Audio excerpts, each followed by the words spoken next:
नमस्कार विद्यार्थी मित्रांनो. तर माझ्या YouTube चॅनलमध्ये मी तुमचं सहर्ष स्वागत करीत आहे. तर तुमच्यासाठी एका महत्त्वपूर्ण विषयावरती व्हिडिओ घेऊन आलो आहे.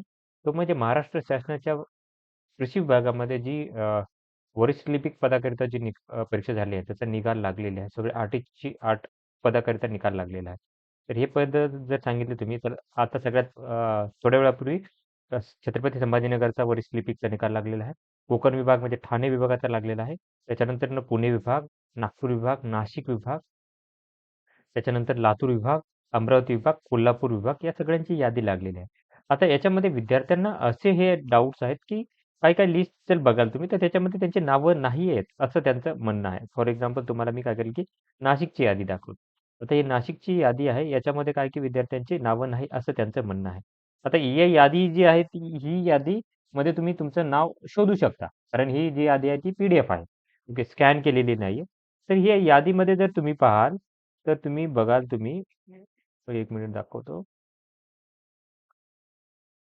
तर 200 पैकी 45% गुण म्हणजे फक्त 90 मार्क असणाऱ्या 90 आणि 90 पेक्षा जास्त मार्क असणाऱ्याच विद्यार्थ्यांची ही यादी आहे. ओके, सॉरी इथे सगळ्या विद्यार्थ्यांची दिलेली आहे यादी. ओके, चांगली गोष्ट आहे याच्यामध्ये. तर काही-काही विद्यार्थ्यांची नावं नाही आहेत असं म्हणत आहेत इथे. ओके. त्याच्यानंतरनं जर बघाल तर त्याच्यानंतरनं तुम्ही बघाल तर पुणे झाला, नागपूर विभागाची यादी पाहत आहे मी. छत्रपती संभाजीनगरची बघूयात मी. छत्रपती संभाजीनगरची दिलेली आहे. तर इथं यांनी आय थिंक सगळ्या याद्या दिलेल्या आहेत. ओके, सगळ्या विद्यार्थ्यांची लावलेली आहे. त्याच्यानंतरनं पुण्यामध्ये झालेलं आहे. पुण्यामध्ये पाहतो मी. पुण्यामध्ये काय आहे ते? ओके. पुणेमध्येही आय थिंक सगळ्या विद्यार्थ्यांची यादी आहे असं वाटत आहे. ओके, पुण्यामध्येही सगळ्या विद्यार्थ्यांचे आहेत. सगळ्यात जास्त मार्क कोणाचे आहेत. त्याच्यानंतरनं लातूर विभागामध्ये जर तुम्ही बघाल, लातूर विभागामध्ये स्कॅन कॉपी आहेत. आता इथं मार्क शोधणं जरा थोडंसं अवघड आहे याच्यामध्ये, कारण की तुम्ही बघाल, तर इथे असं आहे की विद्यार्थ्यांना जास्तीत हे फोटोज आहेत. ओके, याच्यामध्ये स्कॅन नाही करता येत. OCR नसतं, ऑप्टिकल रिकग्निशन सिस्टम नसते. याच्यामध्ये जर बघाल तर यांनी ओके, फक्त 90 आणि 90 पेक्षा जास्त विद्यार्थ्यांचेच लावलेले आहे लातूरमध्ये. ओके, लातूरमध्ये सगळ्यात याच्यात लावलेली आहे. त्याच्यानंतर ठाण्याची यादी पाहूयात आपण ठाण्यामध्ये काय केलेलं आहे. तर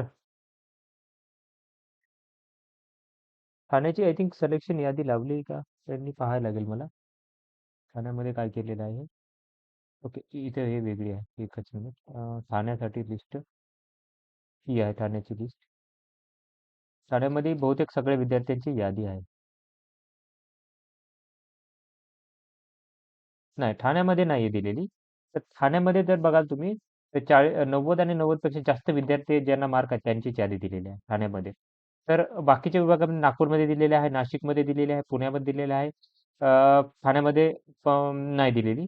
त्याच्यानंतर छत्रपती संभाजीनगरमध्ये सगळ्या विद्यार्थ्यांची यादी लावलेली आहे. त्याच्यानंतर तुम्ही बघाल तर लातूरमध्ये लावले, अमरावती विभाग, कोल्हापूर विभागामध्ये जर पाहिलं आपण कोल्हापूरसाठी, तर कोल्हापूरमध्ये बघतो मी, कोल्हापूरमध्ये काय कंडिशन आहे. कोल्हापूरमध्ये सगळ्या विद्यार्थ्यांची या मार्क दाखवलेले. तर काही विद्यार्थ्यांचं असं म्हणणं आहे, की त्यांची नावं नाही आहेत. तर बघा, की ज्या विद्यार्थ्यांचे बघा काही-काही ठिकाणी त्यांनी 90 पर्यंत नाव लावलेले आहेत. 90 मार्क असतील त्याचे आणि काही-काही ठिकाणी काय केलं, की त्यांनी सगळ्या विद्यार्थ्यांची लावलेली आहे. जर तुम्हाला सगळ्या विद्यार्थ्यांची नावं आहेत आणि तुमचं नाव असं नाही असं म्हणत असाल, तर तुम्हाला परत एकदा चेक करायला लागेल. लिस्ट काय करा, की परत एकदा प्रॉपरली चेक करा. कोणताही नंबर एकदा रजिस्ट्रेशन नंबर टाकून घ्या, एकदा नाव नंबर टाकून घ्या. रजिस्ट्रेशन रोल नंबर टाकून घ्या. त्याच्यानंतर तुम्हाला समजेल की तुमचं नाव आहे की नाही आहे. ओके.